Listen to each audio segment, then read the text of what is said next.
So hello guys, welcome back to my channel polytechnic सफर में आप लोगों का स्वागत है। तो आज मैं लेकर आया हूँ पॉलिटेक्निक एंट्रेंस एग्जाम 2025 के लिए केमिस्ट्री का मोस्ट इंपॉर्टेंट क्वेश्चंस। और ये मोस्ट इंपॉर्टेंट क्वेश्चंस क्यों हैं?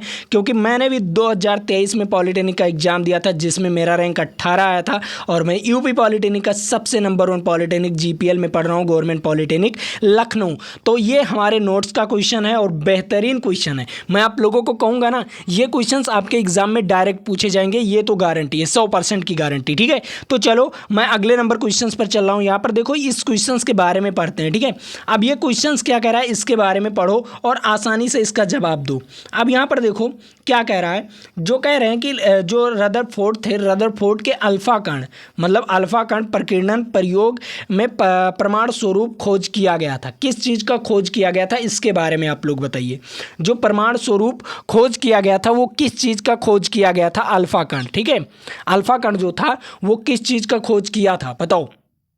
ठीक है, अब यहाँ पर मैं देखो, जो परमाणु नाभिक है ना, रदरफोर्ड परमाणु नाभिक की खोज किए थे। उसमें इन्होंने बताया कि कोई ऐसी पॉजिटिविटी है। ठीक है, क्या है? कोई ऐसी पॉजिटिविटी है जिसमें कुछ चीज़ है जो कि ये अल्फा कण जो है इसे रिफ्लेक्ट कर देता है या प्रकीर्णित कर देता है। ठीक है, तो इस चीज़ को आप लोगों ने उन्होंने बताया था, रदरफोर्ड ने। लेकिन इसमें और भी कुछ चीज़ें थे, जो नाभिक था उसमें कुछ और चीज़ें रहा जिन्होंने रदरफोर्ड ने कुछ बताया, तो उसका भी कहानी सुन लो।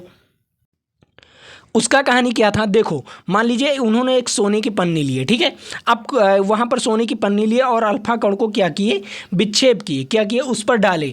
और जब डाले तो उन्होंने कुछ तो ऐसे सोच निकल गया। क्या है, जो था ना उनका कुछ अल्फा कण जो था वो सीधा निकल गया, लेकिन कुछ वापस चला गया। ये मान लीजिए कुछ वापस चला गया, कुछ वापस चला गया, कुछ ऐसे तिरछा होकर चला गया, कुछ ऐसे तिरछा होकर चला गया। ठीक है, लेकिन कुछ वापस चला गया। अब उन्होंने ये बताया कि इसके नाभिक की तो खोज उन्होंने कर दिया।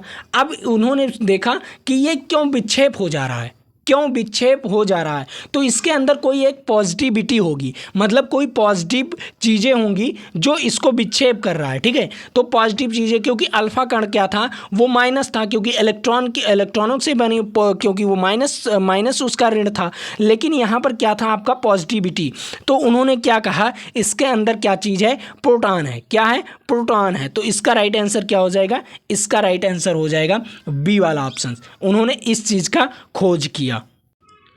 तो उन्होंने किस चीज़ का पता लगाया, उन्होंने पता लगाया अल्फा कण से प्रोटॉन की। किसकी? प्रोटॉन की। तो वी वाला ऑप्शन इज राइट आंसर। ठीक है, समझ में आया? क्योंकि ये क्वेश्चंस आपके लिए कितनी बार पूछा गया, 2023, 22, 21 और 20 में ये क्वेश्चन पूछा गया। चलो अब मैं अगले नंबर सवाल पर चल रहा हूँ। अगला नंबर सवाल क्या कह रहा है, अब यहाँ पर देखो, इस क्वेश्चन के बारे में देखो। ये क्वेश्चन क्या कह रहा है, ये भी सिंपल क्वेश्चन है, तो इसे भी लगाना बहुत आसान है। देखो क्या कह रहा है, एक तत्व एक्स है, जिसमें एक तत्व एक्स है में इलेक्ट्रॉन की संख्या कितना है, 15 है। न्यूट्रॉन की संख्या कितना है, 16 है। निम्नलिखित में से कौन सा तत्व का सही प्रदर्शन होगा? तो मैं आपको बताऊं, मान लीजिए इलेक्ट्रॉन की संख्या कितना है, 15 है, और न्यूट्रॉन की संख्या कितना है, 16 है। तो इसका जो होगा, इसका जो सही प्रतीक होगा वो क्या होगा? तो यहाँ पर देख लो, सिंपल है। जो एक्स होता है, एक्स, वो इलेक्ट्रॉन की संख्या जो होती है यहाँ पर होती है। क्या होती है? इलेक्ट्रॉन की संख्या कहाँ पर होती है, नीचे होती है। ठीक है, इलेक्ट्रॉन की संख्या नीचे होती है। ठीक है, अब उसके बाद इलेक्ट्रॉन की संख्या हो गई। अब आपको क्या लिखना है, उसका जो परमाणु द्रव्यमान लिखना रहता है। उसके ऊपर क्या लिखना रहता है, यहाँ पर लिख दो या यहाँ पर लिख दो। ठीक है, तो क्या होता है, वहाँ पर परमाणु द्रव्यमान होता है, लेकिन यहाँ पर परमाणु द्रव्यमान दिया नहीं। इस सवाल में परमाणु द्रव्यमान दिया नहीं, तो निकालोगे कैसे बबुआ? देखो, आपको इलेक्ट्रॉनों की संख्या दे दिए गए, न्यूट्रॉनों की संख्या दे दिए गए, तो परमाणु द्रव्यमान की संख्या क्या होगा? परमाणु द्रव्यमान की संख्या निकालने के लिए आपको इलेक्ट्रॉनों की संख्या और न्यूट्रॉनों की संख्या प्लस करना पड़ता है, क्योंकि परमाणु द्रव्यमान बराबर क्या होता है, इलेक्ट्रॉनों की संख्या प्लस न्यूट्रॉनों की संख्या होता है। तो दोनों को जब प्लस करोगे, 15 और 16 को प्लस करोगे तो क्या आ जाएगा, 31 आ जाएगा। क्या आ जाएगा? 31 आ जाएगा। तो आप लोग देख लो, 15x 31, ऊपर उसके 31 होना चाहिए। तो कौन सा ऑप्शन सही जाएगा? यहाँ पर ए वाला ऑप्शन सही जाएगा। समझ में आया सभी बच्चों को? ये बेहतरीन क्वेश्चन समझ में आया। अब यहाँ पर देखो, ये क्वेश्चन 2023 में पूछा गया था, 22 में, 19 में, 12 में और 10 में। बहुत मोस्ट इंपॉर्टेंट क्वेश्चन था। ठीक है, इस पर भी स्टार लगा लीजिए, आप लोग स्टार लगा लीजिए। ये रहा आपका स्टार, ठीक है, स्टार लग गया। चलो अब मैं अगले नंबर सवाल पर चल रहा हूँ। अगला नंबर सवाल क्या कह रहा है, देखो इस क्वेश्चन को समझो और ध्यान से पढ़ो तभी आप लोग लगा पाओगे। अब यहाँ पर देखो क्या कह रहा है, निम्नलिखित में से कौन सा mg के इलेक्ट्रॉनिक वितरण को सही रूप से प्रदर्शित करता है, इलेक्ट्रॉनिक वितरण को सही रूप से प्रदर्शित करता है। तो पहला नंबर आपको कुछ करना ही नहीं बउआ, पहला नंबर आपके पहले कक्ष बना लीजिए और उसके बाद आप दूसरा कक्ष बना लीजिए, ठीक है, आप लोग तीसरा कक्ष बना लीजिए, ठीक है। चलो 3 कक्ष हो गया ना। तो अब यहाँ पर कुछ देखते हैं, देखो समझते हैं। यहाँ पर पहले कक्ष में क्या हो जाएगा, यहाँ पर देखो पहले कक्ष में क्या हो जाएगा, पहले कक्ष में मान लीजिए 2 इलेक्ट्रॉन, कितने हो गए 2 इलेक्ट्रॉन, ठीक है, कितने इलेक्ट्रॉन हो गए 2 इलेक्ट्रॉन, ये रहा आपका 2 इलेक्ट्रॉन, ठीक है। और दूसरे कक्ष में 8, ठीक है, 2 8, ठीक है, ये लो दूसरे कक्ष में 8 कर दे रहा हूँ, ठीक है।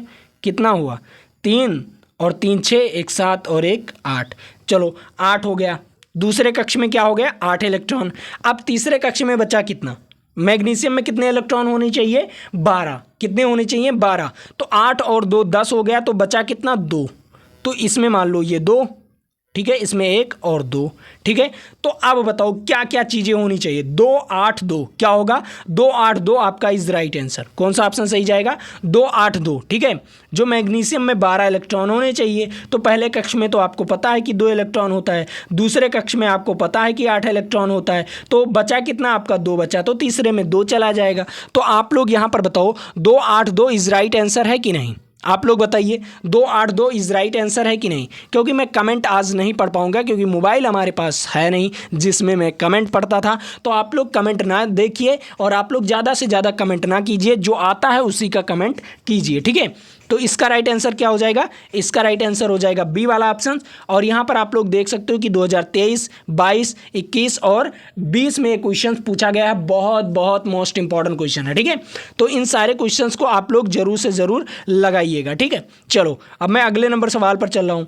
इस क्वेश्चंस के बारे में बताओ, ये क्वेश्चंस भी आपको समझना पड़ेगा और बेहतरीन ढंग से समझना पड़ेगा। कोई ये ऐसा क्वेश्चन नहीं है जो कि आपके एग्जाम में आया हुआ क्वेश्चन है, तो बेहतरीन ढंग से नहीं समझोगे तो आप लोग कैसे पास होगे, ठीक है। अब यहाँ पर देखो क्या कह रहा है, कह रहा है एक तत्व के यहाँ पर देखो क्या कह रहा है, कोई तत्व है, ठीक है, कह रहा है कोई तत्व का जो आयन है, आयन पर कितने हैं धन आयन आवेश, कितना आवेश है धन आवेश है। तो पहला चीज़ धन आवेश है, तो इसको कैसे समझते हैं, देखो कैसे समझते हैं। कोई तत्व है, मान लीजिए मैग्नीशियम है, मान लीजिए मैग्नीशियम है, इस पर कितना है +3 आवेश है, क्या है +3। तो ये मैग्नीशियम क्या किया होगा, ये मैग्नीशियम किसी तत्व को 3 इलेक्ट्रॉन दे दिया होगा, ऑलरेडी ये क्या कह दिया होगा 3 इलेक्ट्रॉन दे दिया होगा, ठीक है, ये 3 इलेक्ट्रॉन दे दिया होगा, ठीक, समझ में आया। अब चलो, अब आपको ये चीज़ पढ़ना ही नहीं है, इतना आपको पढ़ना ही नहीं है, ये बाद में काम आएगा, ये सवाल के आगे दे दिया है ना, लेकिन ये बाद में काम आएगा। देखो अब आपको ये सवाल इतना पढ़ना है, देखो परमाणु द्रव्यमान कितना दिया गया है, परमाणु द्रव्यमानों की संख्या दिया गया है 27 और न्यूट्रॉनों की संख्या दिया गया है 14। तो यहाँ पर बताना है आयन में कितने इलेक्ट्रॉन उपस्थित हैं, मतलब बचे हुए हैं, 3 देने के बाद, 3 इलेक्ट्रॉन देने के बाद कितने उपस्थित अभी बचे हुए हैं, तो उसको बताना था। तो सिंपल देखो, कुछ करना नहीं है, परमाणु द्रव्यमान, चलो परमाणु द्रव्यमान हो गया, ठीक है। अब यहाँ पर न्यूट्रॉनों की संख्या हो गया और इलेक्ट्रॉनों की संख्या हो गया। परमाणु द्रव्यमान कितना दिया गया है 27 दिया गया है। तो आप लोग जानते हो परमाणु द्रव्यमान बराबर क्या होता है, परमाणु द्रव्यमान बराबर होता है न्यूट्रॉनों की संख्या प्लस इलेक्ट्रॉनों की संख्या। तो न्यूट्रॉनों की संख्या कितना दिया गया है, न्यूट्रॉनों की संख्या 14 दिया गया है, इलेक्ट्रॉनों की संख्या पहले निकाल लीजिए। तो जब इसको घटाओगे 27 में से 14 को घटाओगे तो कितना आएगा, 27 में से 14 को घटाओगे तो 13 आएगा। तो इलेक्ट्रॉनों की संख्या कितना आएगा 13। अब ये तो आपका एकदम सिंपल था, उस तत्व में कितना इलेक्ट्रॉन था 13 इलेक्ट्रॉन था, कितना इलेक्ट्रॉन था 13 इलेक्ट्रॉन था। लेकिन उन्होंने क्या कर दिया, 3 इलेक्ट्रॉन को दान कर दिया। क्या कर दिया, 3 इलेक्ट्रॉन को दान कर दिया, मतलब किसी को दे दिया। तो बचा कितना, आप बताओ, अब बचा कितना, 3 को अगर दान कर दिया +3 को दान कर दिया तो 10 बचा। तो इसका राइट आंसर क्या हो जाएगा, इसका राइट आंसर हो जाएगा 10। अब बहुत सारे बच्चे क्या करते हैं ना 13 मारकर चले आते, लेकिन वहाँ पर 3 को दान भी करना है, 3 को देना भी है, 3 इलेक्ट्रॉन को देना भी है। तो बताओ उसमें कितने इलेक्ट्रॉन बचेंगे, 10 इलेक्ट्रॉन बचेंगे कि नहीं, आप लोग बताइए, क्योंकि उसमें उपस्थित कितने इलेक्ट्रॉन पूछा है, ये पूछा गया था। समझ में आया क्वेश्चन, बेहतरीन क्वेश्चन है, माइंड को खोल देने वाला क्वेश्चन है। है, ठीक है। तो ये सारे क्वेश्चंस आपको केवल पॉलिटेक्निक सफर ही करा सकता है और कोई भी नहीं करा सकता, गारंटी कह रहा हूँ, गारंटी 100%, ठीक है। तो इसका राइट आंसर क्या हो जाएगा? इसका राइट आंसर हो जाएगा बी वाला ऑप्शन। और ये 2022, 19, 12 और 10 में ये क्वेश्चन पूछा गया, इसलिए ये भी very very most important question, ठीक। चलो अब मैं लेकर चलता हूँ अगले नंबर क्वेश्चन पर, ठीक है। तो आपके सामने आ चुका है यहाँ पर अगला नंबर क्वेश्चन। क्या कह रहा है? एक सहसंयोजकता वाले तत्व होते हैं। अब बताओ, एक सहसंयोजकता वाले तत्व होते हैं तो सिंपल है, इसमें आप लोग धातु भी देखे होंगे, जैसे सोडियम। क्या देखे होंगे? सोडियम। क्या होता है इसमें? इसमें 11 इलेक्ट्रॉन होते हैं। कितने इलेक्ट्रॉन होते हैं? सोडियम में 11 इलेक्ट्रॉन होते हैं। तो पहले कक्ष में 2 इलेक्ट्रॉन, दूसरे में 8 और लास्ट में 1। तो ये जो सोडियम है ये धातु है, तो इसमें क्या हो जाएगा? एक संयोजकता वाले तत्व होंगे, तो धातु हो गया। सोडियम क्या हो गया? धातु हो गया, ठीक है।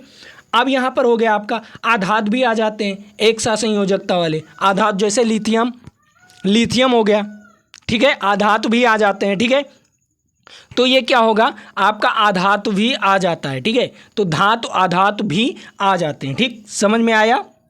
समझ में आया? इसका राइट आंसर क्या हो जाएगा? धात और आधात दोनों एक साथ संयोजकता वाले में आ जाते हैं, ठीक है। जैसे आपका आ गया क्या आ गया? हाइड्रोजन आ गया, ठीक है। ये भी जोड़ लेता है, ठीक है। तो इसका राइट आंसर क्या हो जाएगा? इसका राइट आंसर सी वाला ऑप्शन हो जाएगा, ठीक है। समझ में आया? और हाँ, सभी बच्चे एक बार चैनल को सब्सक्राइब कर दीजिए, चैनल को सब्सक्राइब कर दीजिए और वीडियो को लाइक कर दीजिए, ठीक है। और अपने दोस्तों तक इस वीडियो को शेयर भी कर दीजिए ताकि वो भी आकर आसानी से पढ़ सकें, ठीक। चलो अब मैं अगले नंबर क्वेश्चंस पर चल रहा हूँ। अगला नंबर क्वेश्चंस क्या कह रहा है उसके बारे में बात करते हैं। अब यहाँ पर देखो क्या कह रहा है। कह रहा है सिंपल क्वेश्चन है और इस क्वेश्चंस को पढ़ते हैं। कह रहा है परमाणु का प्रथम मॉडल देने वाले का नाम क्या होता है? परमाणु का प्रथम जो मॉडल दिए थे वो कौन थे? J Thomson. कौन थे जो सबसे पहले मॉडल दिए थे? वो कौन थे? J Thomson. क्या हो जाएगा? J Thomson is right answer. उसके बाद रदरफोर्ड आए, एन बोर आए, उसके बाद ई गोल्डस्टीन आए, बहुत लोग आए, लेकिन सबसे पहले जे थॉमसन आए थे। कौन आया था? सबसे पहले जे थॉमसन आया था। ये 2023, 22 और 10 में ये क्वेश्चन पूछा गया था। बेहतरीन क्वेश्चन है ये, ठीक है। आपके एग्जाम के लिए बेहतरीन क्वेश्चन है, ठीक है। तो इस क्वेश्चन को जरूर से ज़रूर नोट कर लीजिए। चलो अब मैं अगले नंबर क्वेश्चन पर चल रहा हूँ। अब यहाँ पर इस क्वेश्चन के बारे में बताओ सभी बच्चे, इस क्वेश्चंस के बारे में बताओ। क्या कह रहा है? 3 प्रोटॉन, ठीक है। क्या कह रहा है? 3 प्रोटॉन और 4 न्यूट्रॉन युक्त परमाणु का संयोजकता होगी। बताओ परमाणु की संयोजकता होगी, सभी बच्चे बताओ। क्या कह रहा है? 3 प्रोटॉन और 4 न्यूट्रॉन युक्त परमाणु की संयोजकता होगी। अब 3 प्रोटॉन है और 4 न्यूट्रॉन है, तो युक्त परमाणु की संयोजकता क्या होगी? चलिए देखते हैं संयोजकता क्या होगी। तो प्रोटॉनों की संख्या कितना है? 3 है। कितना है? प्रोटॉनों की संख्या 3 है। तो प्रोटॉनों की संख्या बराबर है इलेक्ट्रॉनों की संख्या होता है। क्या होता है? प्रोटॉनों की संख्या बराबर इलेक्ट्रॉनों की संख्या होता है। तो सिंपल है, तो प्रोटॉनों की संख्या बराबर इलेक्ट्रॉनों की संख्या। और इलेक्ट्रॉन कितने हो जाएंगे? 3 इलेक्ट्रॉन हो जाएंगे। तो संयोजकता क्या हो जाएगी? पहले में कितना हो जाएगा? 2 पहले कक्ष में कितने इलेक्ट्रॉन हो जाएंगे? 2 और लास्ट वाले में 1। तो आपका जो संयोजकता होगी वो 1 हो जाएगी। क्या हो जाएगी? संयोजकता जो होगी वो 1 हो जाएगी। तो इसका राइट आंसर क्या हो जाएगा? इसका राइट आंसर हो जाएगा 1। समझ में आया? सभी बच्चों को समझ में आया? बेहतरीन ढंग से, ठीक है। ये भी 2023, 12 और 10 में ये क्वेश्चन पूछा गया था, तो ये आपके लिए इंपॉर्टेंट है, ठीक। समझ में आ गया होगा। चलो अब मैं अगले नंबर सवाल पर चल रहा हूँ। अगला नंबर सवाल क्या कह रहा है? अब यहाँ पर देख लो क्या कह रहा है। कह रहा है एल्युमिनियम के एक परमाणु में इलेक्ट्रॉनों का वितरण क्या होगा? जो एल्युमिनियम होता है एक परमाणु में इलेक्ट्रॉनों के वितरण कैसे किया जाएगा? तो एल्युमिनियम कितने पर आता है? 13 नंबर पर। कितने नंबर पर आता है? 13 नंबर पर। मतलब उसमें कितने इलेक्ट्रॉन होंगे? 13 इलेक्ट्रॉन होंगे। तो 13 इलेक्ट्रॉन को कैसे बांटेंगे? पहले में 2, दूसरे में 8, तो 2, 8, 10 हो जाता है। तो बचता कितना है? 3 बचता है, ठीक है। कितना बचेगा? 3 बचेगा। तो चलिए 3 यहाँ पर कर लेते हैं। यहाँ पर क्या हो जाएगा? तो एल्युमिनियम में कितना होता है? एल्युमिनियम में 13 होता है, ठीक है। तो 13 पहले में 2 हो जाएगा, दूसरे में 8 और तीसरे में क्या हो जाएगा? 3। तो यहाँ पर इसका राइट आंसर क्या हो जाएगा? 2, 8, 3। क्या हो जाएगा? 2, 8, 3 इज राइट आंसर। ए वाला ऑप्शन इज राइट आंसर। तो कितने बच्चों ने इसका राइट आंसर जाना? कितने बच्चों ने इसका राइट आंसर पहचाना? बहुत बेहतरीन क्वेश्चन है ये आपके लिए, ठीक है। सभी बच्चों के लिए बहुत बहुत बेहतरीन क्वेश्चन है और इस क्वेश्चन को सभी बच्चों को लगाना भी चाहिए बबुआ, ठीक है, चलो अब मैं अगले नंबर सवाल पर चल रहा हूँ। अब यहाँ पर बताओ, इस क्वेश्चंस का जवाब बताओ सभी बच्चे। कह रहा है, यहाँ पर कह रहा है ओजोन के एक अणु में कितने परमाणु होते हैं। ओजोन के एक अणु, मान लीजिए ओजोन जो होता है, ओजोन आप जानते हो कहाँ पर होता है। ओजोन जो पृथ्वी पर आने वाले अल्ट्रावायलेट किरणें होती हैं सूर्य की, जो उसको रोकने में मदद करता है। अगर अल्ट्रावायलेट किरणें पृथ्वी पर पड़ेगा और किसी मनुष्य के शरीर पर पड़ेगा तो कैंसर की बीमारी होती है। क्या होती है? कैंसर की बीमारी होती है। अगर अल्ट्रावायलेट किरणें पड़ गया, जिस अंग पर पड़ जाएगा उस अंग पर क्या हो जाएगा? कैंसर। ठीक है, क्या हो जाएगा? कैंसर। ठीक है, अब यहाँ पर देखो, जो ओजोन परत होती है वो हमारे लिए बहुत सुरक्षा है और सुरक्षित है, लेकिन आप लोग तो मानोगे नहीं। मानोगे क्यों नहीं? क्योंकि ओजोन परत कट रहा है, कम हो रहा है। क्यों कम हो रहा है? क्योंकि ऑक्सीजन की संख्या कम हो रही है, ऑक्सीजन के अणु कम हो रहे हैं। क्यों कम हो रहे हैं? क्योंकि आप लोग पेड़ काटते हो, पेड़ लगाना नहीं जानते। और आप लोग लगाइए, जितने बच्चे मेरे से पढ़ रहे हो, अगर एक एक पेड़ लगाओगे मेरे नाम पर, या आप अपने नाम पर लगा दीजिए, या आप किसी और के नाम पर लगा दीजिए, जो कि आने वाली आपकी जो पीढ़ियां हैं उनके नाम पर लगा दीजिए, या आप लोग पॉलिटेक्निक सफ़र के ही नाम पर लगा दीजिए एक पेड़। ठीक है, अगर आप लोग एक पेड़ लगाते हो ना, तो आप जानते हो कितने ऑक्सीजन अणु की उत्पत्ति करते हो। अगर वो पेड़ बड़ा हो जाता है तो आप लोग एक पेड़ से लगभग 12 अरब अणु की स्थापना कर देते हो। कितने अरब? 12 अरब अणु की स्थापना कर देते हो, अगर वो पेड़ ऑक्सीजन देता है तो यहाँ पर देखो, जो ओजोन के अणु होते हैं वो कितने, एक अणु में कितने परमाणु होते हैं? एक अणु में 3 परमाणु होते हैं। ऑक्सीजन के कितने परमाणु होते हैं? 3 परमाणु। कितने? ऑक्सीजन के 3, क्योंकि ओजोन का सूत्र होता है O3। तो इसका राइट आंसर हो जाएगा 3 परमाणु होते हैं। ये 2024 में पूछा गया था। ठीक है, चलो अब मैं अगले नंबर क्वेश्चंस पर चल रहा हूँ। अगला नंबर क्वेश्चंस क्या कह रहा है उसके बारे में बात करते हैं और बेहतरीन ढंग से पढ़ते हैं। ठीक है, चलो अगला नंबर क्वेश्चंस आपके सामने आ चुका है। इस क्वेश्चंस का जवाब बताओ सभी बच्चे। इस क्वेश्चंस का जवाब बताओ। सिंपल क्वेश्चन है, निम्नलिखित में से कौन सा कथन प्रयोग करने के लिए गलत होगा? कौन सा कथन प्रयोग करने के लिए गलत होगा? देखो पहला ऑप्शन पढ़ते हैं, एक तत्व का 1 मोल, और क्या कहते हैं, एक यौगिक का 1 मोल, या एक तत्व का 1 परमाणु, या एक यौगिक का 1 परमाणु। देखो पहला नंबर गलत क्यों होगा? यहाँ पर देखो, कोई एक तत्व होगा उसका 1 मोल हो सकता है, ये राइट है। उसके बाद एक यौगिक का 1 मोल हो सकता है, क्योंकि मोलों में ही जांच किया जाता है। एक तत्व का 1 परमाणु भी हो सकता है, जैसे मान लीजिए आपका हाइड्रोजन है, ये एक तत्व भी है और परमाणु भी इसका हाइड्रोजन है, ये अच्छा है। ठीक है, तो इसमें एक तत्व में 1 परमाणु भी हो सकता है। अब यौगिक 1 मोल में भी हो सकता है, और जो तत्व होते हैं वो 1 मोल में भी हो सकता है। ठीक है, समझ में आया? लेकिन जो आपका एक यौगिक है, 1 परमाणु नहीं हो सकता। जैसे यौगिक क्या हो जाएगा? आपने सुना, नाइट्रोजन प्लस हाइड्रोजन को जोड़ दिया तो हमारा बना क्या? एमोनिया। क्या बन गया? एमोनिया बन गया। बना कि नहीं?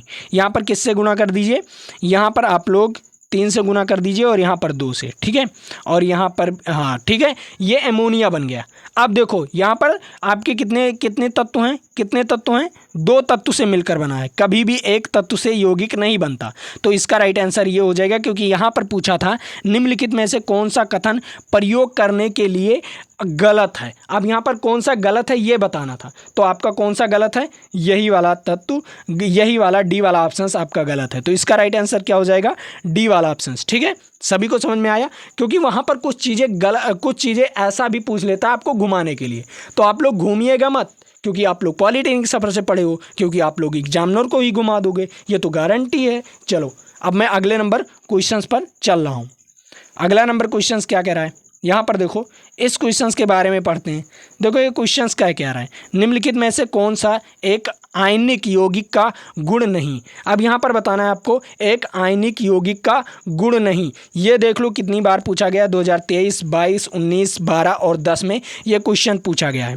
अब आयनिक यौगिक का गुण नहीं है। अब यहाँ पर देखो क्या कह रहा है, पहला ऑप्शन कह रहा है पानी में घुलनशील और पेट्रोल में अघुलनशील। यहाँ पर क्या कह रहा है? कम गलनांक और क्वथनांक। यहाँ पर दूसरा क्या कह रहा है? ठोस और मजबूत। ठीक है, क्या कह रहा है? ठोस और मजबूत, उच्च गलनांक और क्वथनांक। अब यहाँ पर देखो आपका क्या हो जाएगा?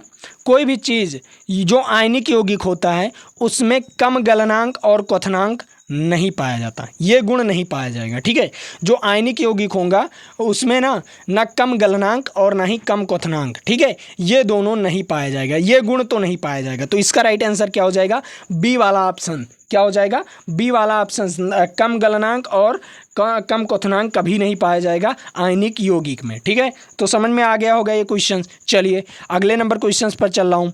अगला नंबर क्वेश्चंस क्या कह रहा है उसके बारे में बात करते हैं। यहाँ पर दूसरा नंबर क्वेश्चंस देखो, दूसरा नंबर क्वेश्चंस भी आप लोगों के लिए इंपॉर्टेंट है। यहाँ पर देखो, दो या अधिक तत्वों के यौगिक से बनते हैं, दो से अधिक तत्वों से मिलकर बनते हैं क्या चीज़? मान लीजिए दो से अधिक तत्व हैं, जैसे मैंने अभी आपको बताया था कि नाइट्रोजन प्लस हाइड्रोजन बनता क्या है? एक यौगिक बन जाता है एमोनिया। क्या बन जाता है? यौगिक बन जाता है एमोनिया। ठीक है, तो यहाँ पर दो या दो से अधिक तत्व मिले हैं तब आपका यौगिक बना है। इसका राइट आंसर क्या हो जाएगा?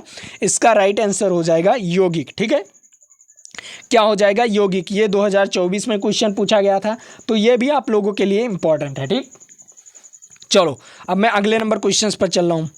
अगला नंबर क्वेश्चंस, यहाँ पर देखो इस क्वेश्चंस के बारे में।